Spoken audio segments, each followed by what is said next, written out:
Welcome to Sonic Tonic. Darren Kramer here. Show you how to listen like a musician.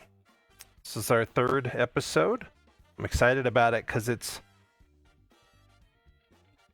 going to try to explain and show some examples of how you can realize if something was created from a real instrument or from a synthesized instrument or a sample. And neither are good or bad, they're just different. But it's neat to notice the difference, just like when you're tasting a drink or incredible food. What makes it incredible?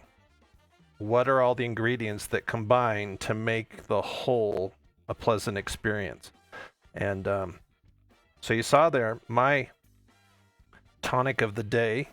I just made that literally a few minutes ago. So it's not an alcoholic drink today. You can drink whatever you want.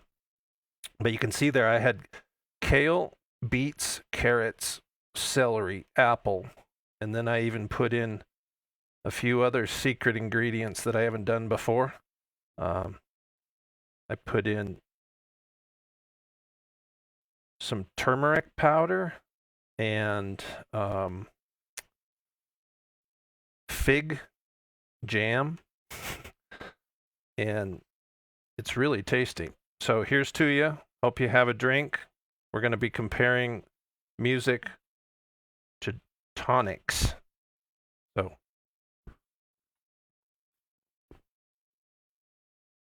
this thing is thick, but it tastes awesome. And I can taste a little bit of that turmeric even though I barely put it in there. So that's kind of what I think a tambourine will do, or like a horn section. It's the turmeric of your tonic. People ask me, how'd you come up with it? What is sonic tonic? Here's the definitions. So, sonic is clearly sound. With the music, I've been a musician my whole life. Grew up in Colorado. That's where I'm broadcasting from right now, north of Denver. And then tonic, a medicinal substance taken to give a feeling of vigor or well-being. So, I feel good. So does James Brown. Here we go. So, you were listening to a new remix I did. It's Okay to OD on DKO.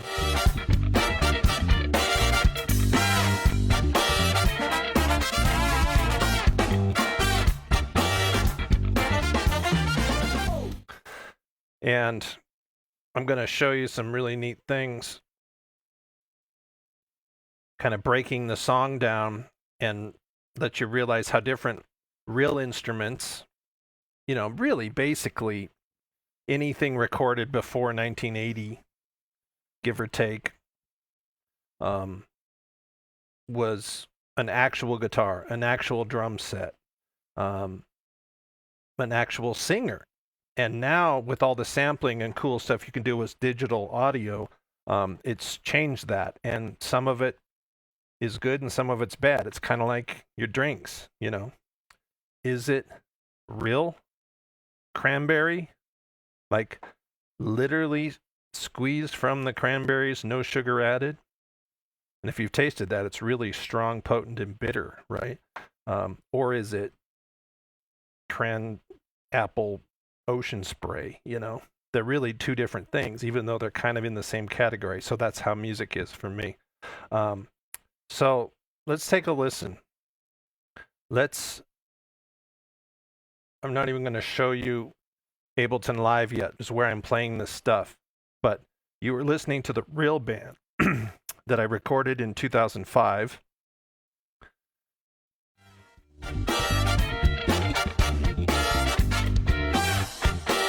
And now here's my remix.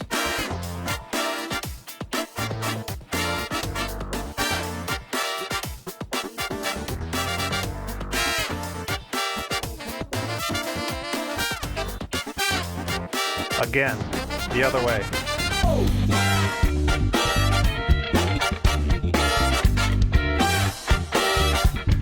Here's the remix.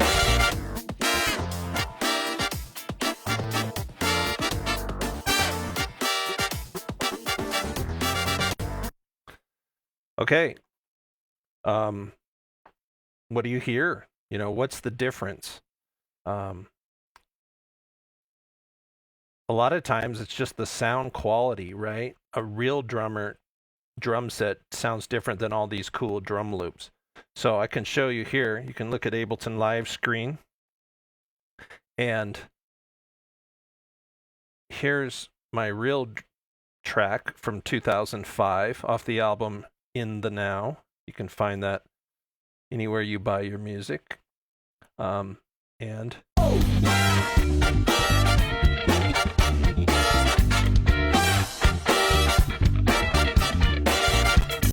we only listen to that much. You can hear there's a pretty prominent guitar. The horns are pretty aggressive. But let's listen to just the rhythm section of this new remix I did. There's no real instruments.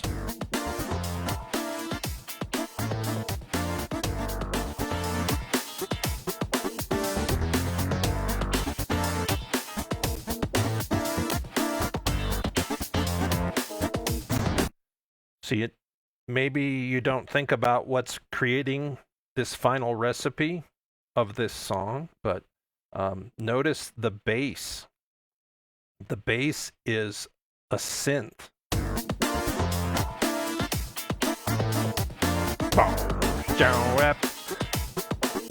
Compare that to this.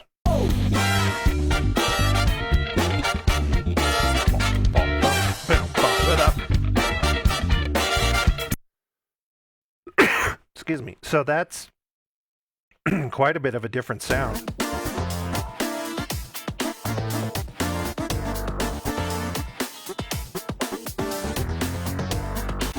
That's the bass. The thing that walks up there. You can notice a little guitar kind of going back and forth between your head. Hopefully you can listen to this on headphones because that really enhances the experience. I've really spent a lot of time trying to get the sound as quality as possible for these Sonic Tonics and my Funky Fridays. So take advantage and plug into some speakers or put on headphones so you can really get the full power. So there's a guitar in there.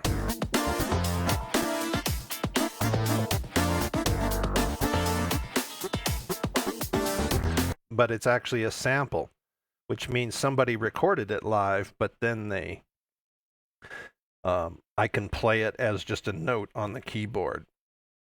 Here's the original track again.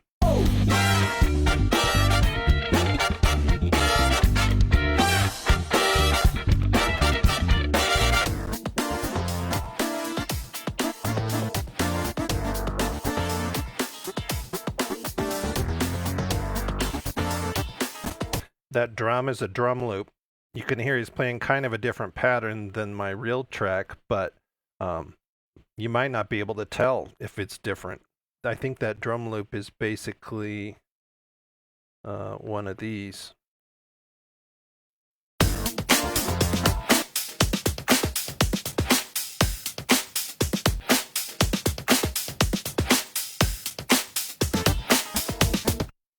It's actually loop number 10, which I don't have handy, but you can hear that in there.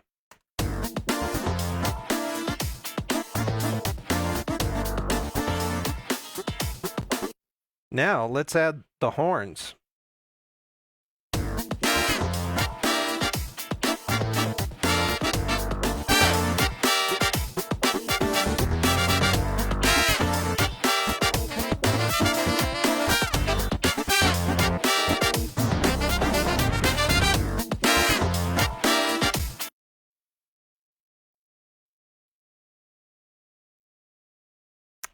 Hey guys, sorry, I just finally looked at the comments here. Alex Dubrov, how are you doing? Yeah, healthy tonic. Yeah, that's what I'm doing. Welcome everyone. Thanks for being here. Nate Rinnert, awesome. My tuba playing friend from Longmont High School. Daryl Abrahamson, current band director, helps out with the marching band there. Julie, thanks for coming. You guys ask me some questions if you're curious about some of this stuff. By the way, I'm still here. Let's have a taste of our beverage, whatever you have, a beer, wine, a Manhattan, gin and tonic. I happen to have a Sonic tonic, which I just threw some stuff together, and it's delicious and totally healthy. Okay, I'm going to keep my mug on here while I play this, and you guys tell me if you can hear the difference between this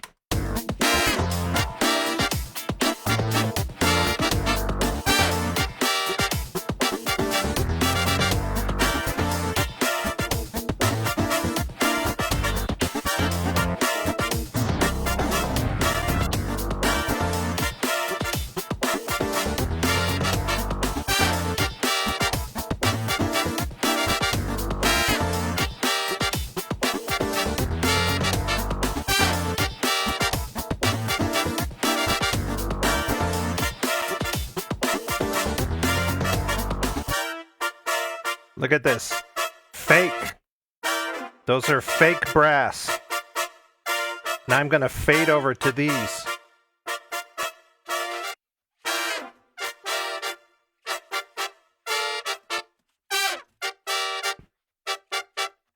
That's this one right here. Here's the fake ones again.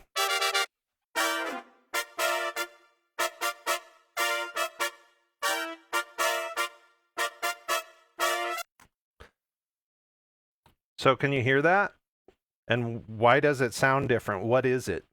To me, as a trombone player my whole life, I can spot that stuff right away. And it kind of isn't as satisfying to me because I've spent so much time playing the trombone, sitting in a band, hearing trumpets behind me, saxophones to the side of me, playing next to other trombones. I'm very familiar with how brass sounds.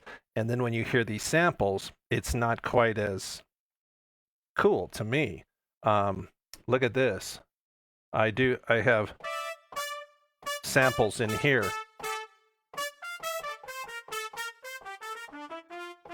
That's actually pretty good.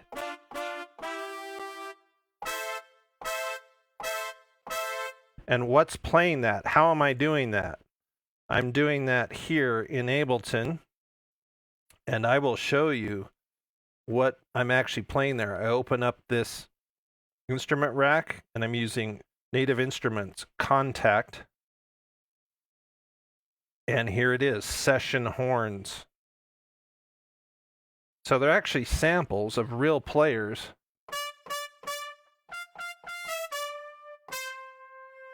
I kind of dig this. They got these doits.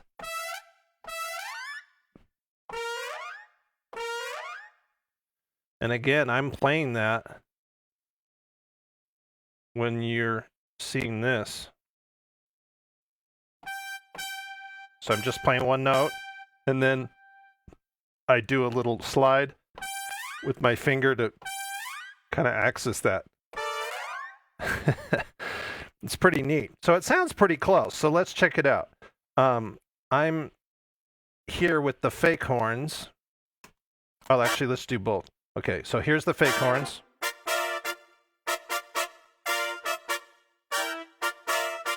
Let's bring in the track.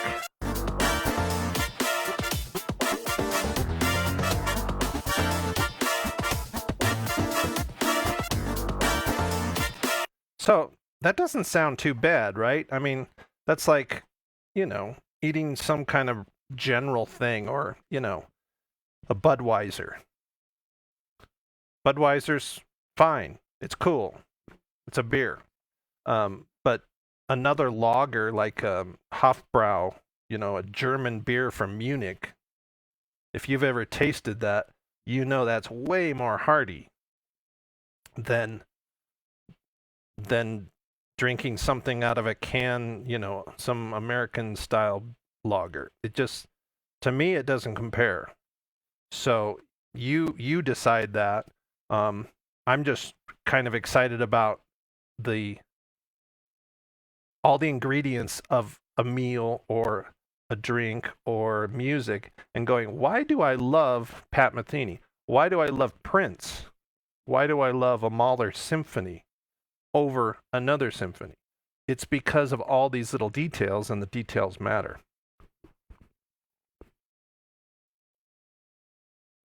And if I really concentrate and pay attention, be in the moment, and taste that. The thing that's making this color, by the way, is beets. I don't really even taste the beets. I taste the apple, and I taste some of the turmeric. And everything else is, the kale, it's just in there to be healthy. I don't even taste it. So, check this out again. Listen to this. Here's the fake horns.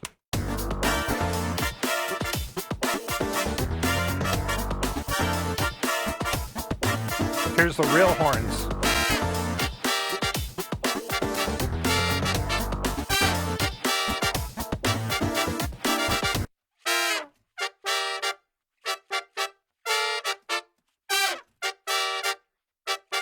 Fake.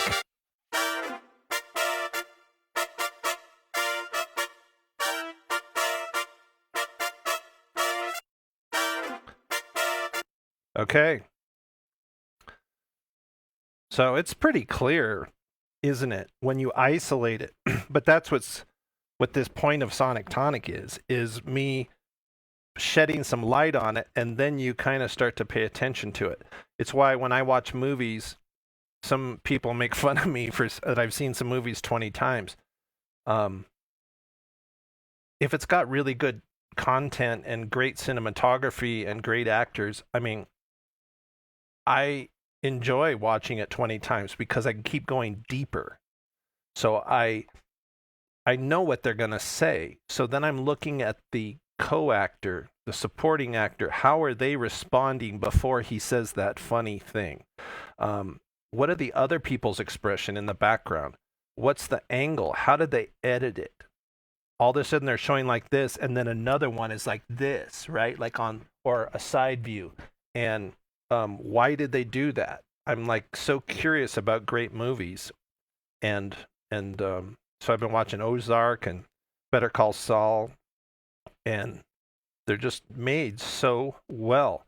I'm kind of seeing it from all angles, and all of those details matter to make the final product, super special. So let me look here. Hey, and I was waiting for somebody to say that. Here's Alex Dubrov, great trombone player, and he says fake horns have more reverb. So everyone know what reverb is?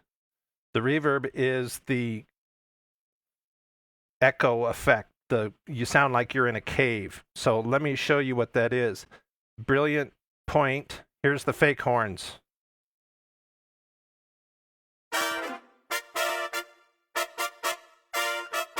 Okay, so listen to the real horns. They're dry. But I can fix that by just turning up this knob, and we'll put a little reverb.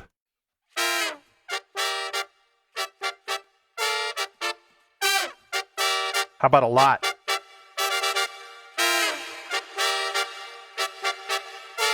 None. Let's listen to the other horns. That was recorded on the track, so we can't.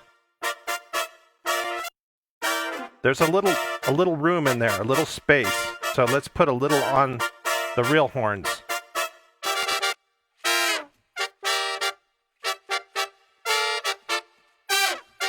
It's here in the track. Fake.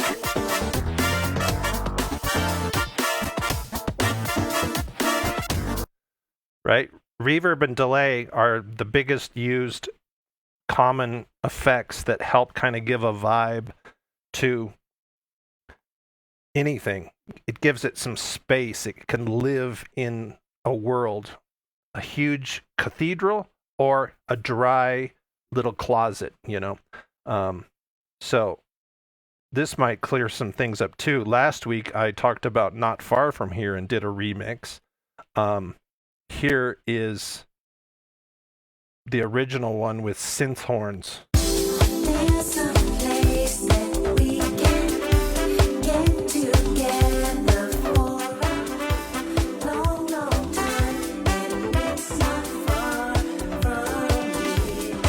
Real horns.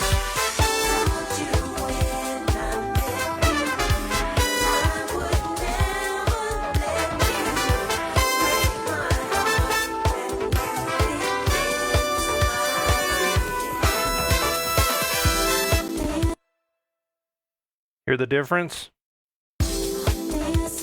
Here's real horns. Pretty good reverb, right?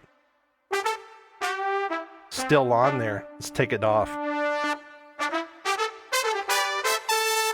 Here's fake horns.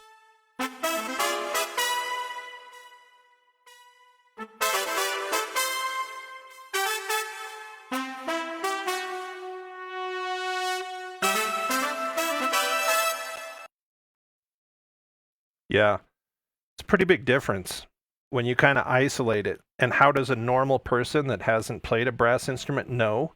You don't. So that's what I think this is cool about is, you know, a lot of people just kind of lump horns all as one thing and go, oh, wait, don't you play the sax, Darren? No, I play the trombone. It's way different than a saxophone. So a little bit of knowledge goes a long way. So hopefully I can shed light on some of that stuff. Let me see what you guys are saying. That's right, Julie. Horns are definitely better live. But it's a cool writing tool. So I use that to write in Ableton Live so that I can get the sound and check it out, and then I replace it. So yesterday, a week ago on Funky Friday, I played a tune, debuted it, called Hip Replacement, but I used it with synth horns, and I'm planning on replacing them, and I felt kind of weird about it. See if you notice it.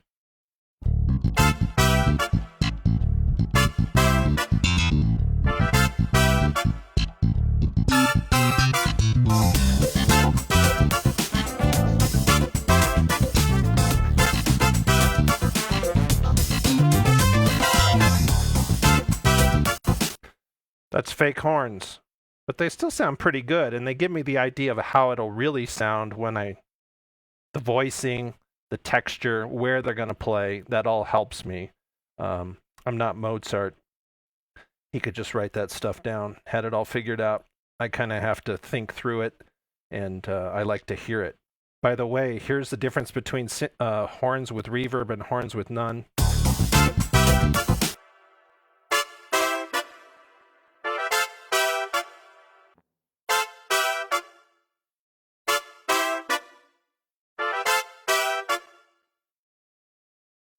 So it's a subtle difference, but when you're in the mixing studio and you're going, man, put a little more verb on the horns. That means just give them a little more space and it can breathe and adds a professional vibe to it. You put too much reverb and then it sounds cheesy, you know. It's all personal taste and, you know, experience. One thing I want to point out is check out this bass.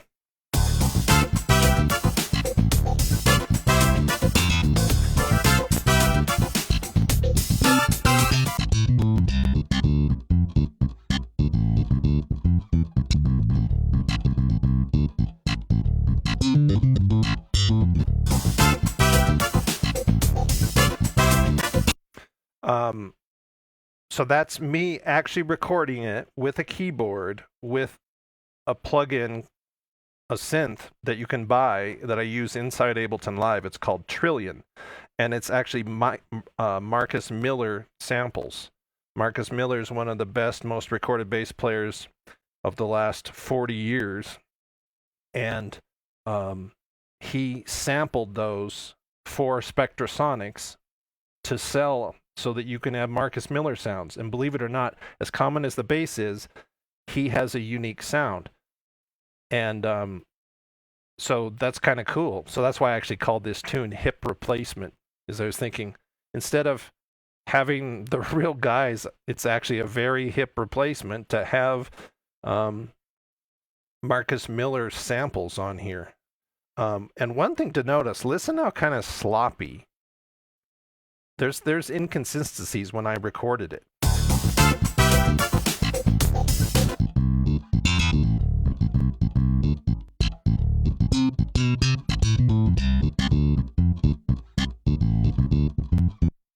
You know, it's a little sloppy. I was just going with my gut and going, okay, yeah, we're in D minor. I'm going to play these funky things. I know how a bass player would mostly play as a composer, but I'm not a bass player.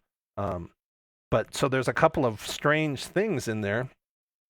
But it's a very cool point for Sonic Tonic is going, you could have some inconsistencies, but then it gets covered up by the other things. So you could put a weak ingredient in, use cheap ginger ale, but have really awesome gin in there, and the drink is still great, right? So here it is solo.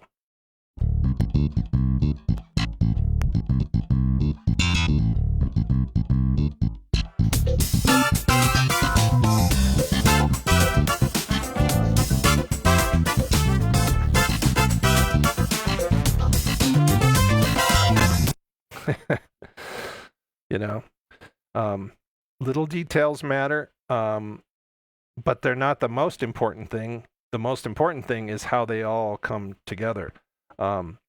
So super fun stuff. If you're wondering who was playing on some of these tracks on It's Okay, here's the remix on the left. My friend Jake Boldman and my sister Dawn and Eric Earhart on saxophone there. And then everything else was me programming it.